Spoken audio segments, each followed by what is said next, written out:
known as the Golden Apple by the Ottoman Turks, Constantinople was the heart of the known trade world for over 1,000 years.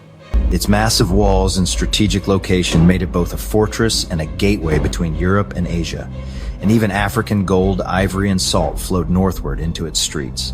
The city's markets overflowed with treasures, spices from the east, gunpowder from China, silk, and jewels. As the capital of the Byzantine Empire and the Eastern Orthodox Church, it was a beacon of Christian power. Its emperors saw themselves as God's chosen rulers, and the city's defenses were legendary.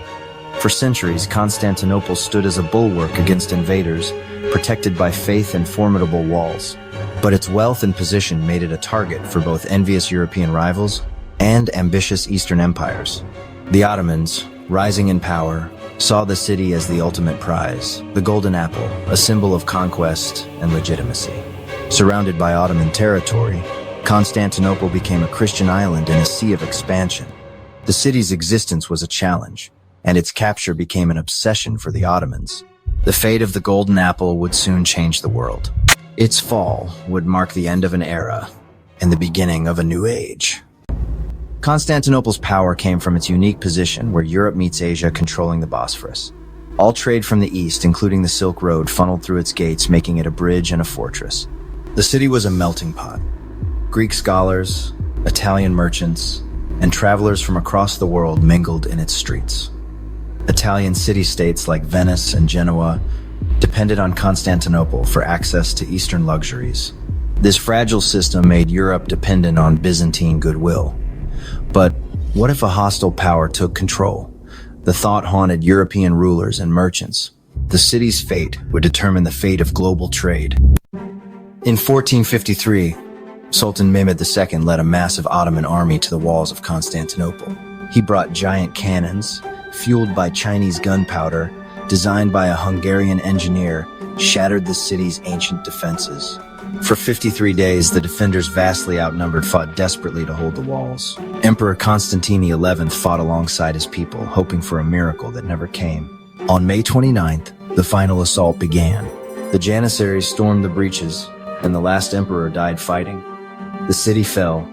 Ottoman flags replaced Christian banners atop the towers. News of the fall sent shockwaves through Europe. A 1,000-year-old bastion of Christendom was lost.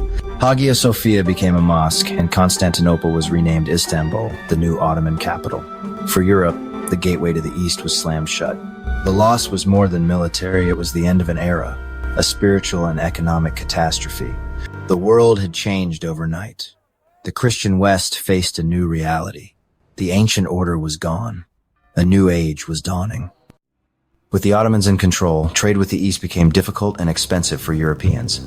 Heavy taxes and tariffs made spices and silks luxuries for only the richest. The once steady flow of goods slowed to a trickle, threatening the wealth of European kingdoms and merchants. Relying on Ottoman-controlled routes was no longer sustainable. Desperation set in Europe needed a new way to reach Asia. The only option left, find a sea route. The age-old land gateway was closed, forcing Europe to look to the oceans. The fall of Constantinople spurred Portugal and Spain to seek new routes to Asia by sea. Portuguese explorers led by Prince Henry the Navigator pushed farther down Africa's coast, braving unknown dangers. In 1488, Bartolomeu Diaz rounded Africa's southern tip, proving a sea route was possible. The Cape of Good Hope was so named. A decade later, Vasco da Gama reached India, breaking the Ottoman monopoly. Meanwhile, Christopher Columbus, sailing for Spain, gambled on reaching Asia by heading west. In 1492, he landed in the Caribbean, believing he'd reach the Indies. He was wrong, but his voyage revealed two new continents to Europe. The desperate search for spices had led to the accidental discovery of the New World. The world map was forever changed. The oceans became Europe's new highways. The quest for new trade routes was driven by both greed and faith. The fall of Constantinople, the city founded as a second Rome, was a blow to Christian Europe, fueling a desire to reclaim lost honor and spread the faith. Monarchs and explorers saw their voyages as both a holy mission and a path to riches. Priests sailed alongside merchants, seeking to convert new peoples as well as profit from new lands.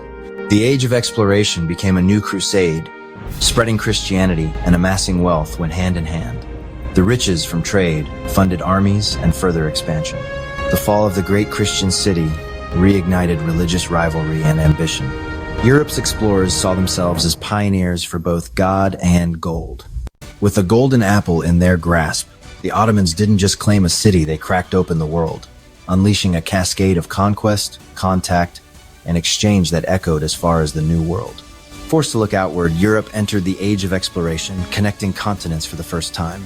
The Columbian Exchange transformed diets, economies, and societies on both sides of the Atlantic. But this new era brought conquest, exploitation, and suffering to native populations. European empires rose on the wealth of their new colonies. The quest for spices and souls led to global empires and centuries of dominance. The breach in Constantinople's walls marked the end of the old world and the birth of the modern one, setting the stage for the Columbian Exchange. The fall of one golden apple would forever link the destinies of all continents. What was first seen as a crushing defeat for the Christian empire sparked a desperate search for new trade routes. That search set the world in motion, launching an age of exploration that would lead to the exchange of crops, animals, peoples, and ideas across the Atlantic and beyond. But that is another story. Thanks for watching Histoscript. If you learned something new today, or just love the hidden side of history, give this video a like, subscribe, and turn on notifications so you never miss a story your textbook skipped. History isn't just dates, it's secrets, myths, and the strange truths behind it all. Stay curious. Stay tuned.